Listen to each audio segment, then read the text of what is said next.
Hey, what's going on, fam? This is Eric with Belize. Hoping you guys have been having a blessed day, but I want to get right into it. I want to update you guys on everything that's been going on with the permits, okay? But before I get into that, you might want to know what's going on with this shirt. This shirt, this number, 8433, the shirt was given to me by my new neighbor to the east. And then she is one of my dear friends, and my other neighbor, another one of my dear friends, bought the lot to the west of me. She gave us all these shirts with our lot numbers on, our parcel numbers. So my parcel number is 8433. I absolutely love this shirt. So you know who you are. Thank you very much for this shirt. I actually might just wear it like all the time now on these videos. So, but anyway, let's get into it. The permits, yes, it is. I'll be quite honest with you, and this is what this is all about, just sharing with you my experiences. It can be difficult, okay? It can be difficult because it's what I found, it's multi-layered. And I sort of knew that going in, but I'm just clarifying and confirming, yes, it is. Now, what I mean by that is, for what we want to do in our stage one, we want to build seawall, and we want to build a pier, and we want to get our land filled with sand, cover the property, to fill the property too. Twofold, actually. So we have to get permits. We have to get permits for all three of those things. Now, stay with me now. In obtaining those permits, we have to, they're separate from anything else because they're dealing with something that's in the water. Excuse me, wow, I couldn't get that out. They're dealing with objects or structures in the water. So we have to go through the Department of Ecology to hopefully, God willing, have them grant us permits to do that, to build the dock, the pier, the dock. Everyone has to do this. Everyone has to go through this. So, but now the caveat to that, and the part where it gets layered, is in obtaining those permits. Those are just the permits to build something in the ocean.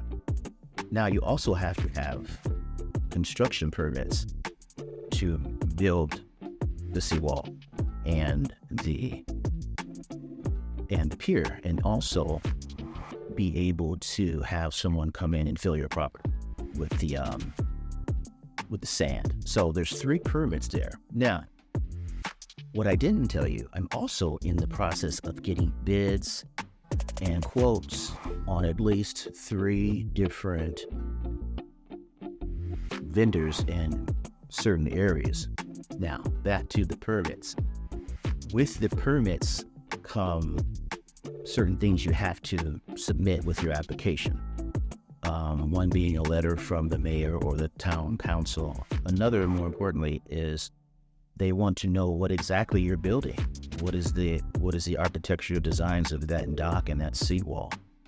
So I have to get architectural drawings done. Not only that, I have to get architectural drawings done by an approved architect by the town council. So I have that list, done all my due diligence, I've done all my research, I've got that list.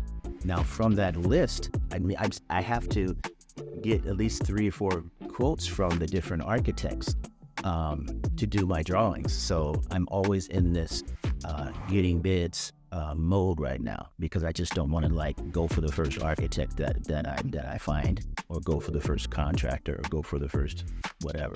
So, and in the process of doing that, it's layers because I'm following a path, but other things come up. As I'm talking to these people, they're saying, "Oh, did you submit your permits yet?" And I'm saying, well, I'm just gathering all this information. I'm getting everything I need for the permit, for the application. And then that leads to something else, such as you need someone to submit your application for you. You need a consultant to help you with this too.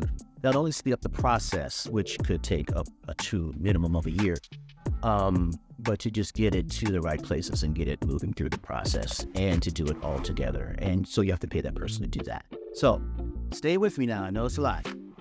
There's layers to the permit. So 3 permits I have to get from the Department of Ecology, 3 permits I have to get to for construction, 2 permits, excuse me.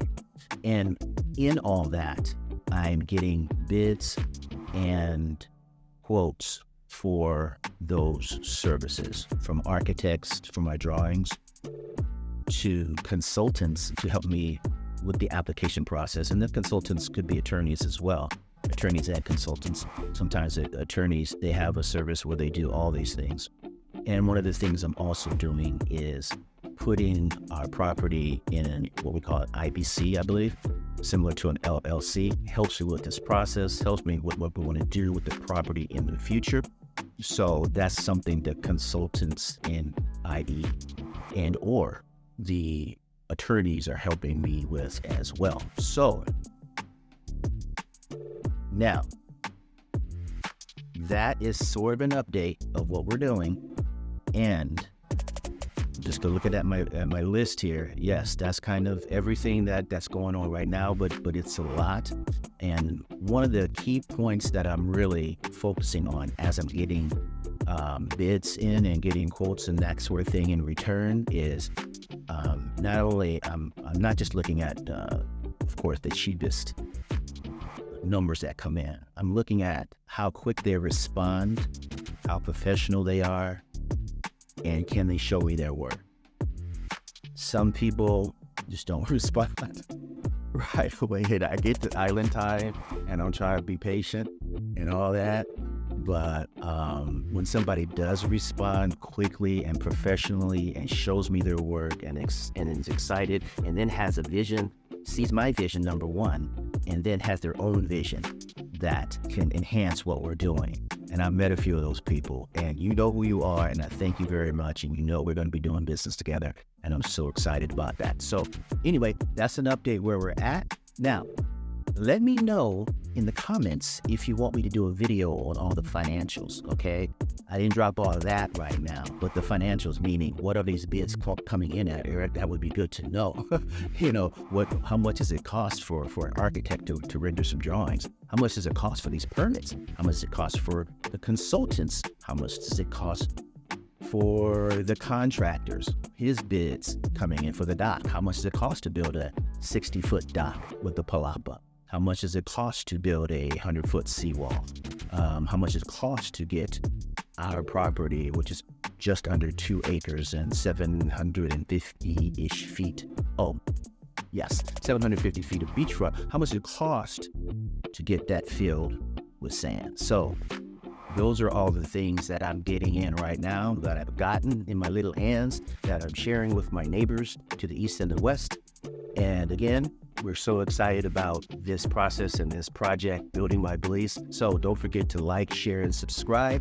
Come along with us on this journey. I promise I'll try to get more videos in and keep you guys updated, but I'm just a regular guy with a regular job. I'll get into that maybe in the future and tell you guys what my career has been for 30 years, but I'm kind of transitioning into something else here, and hopefully, God willing, Belize will be a huge part of that. So check you guys on the next video.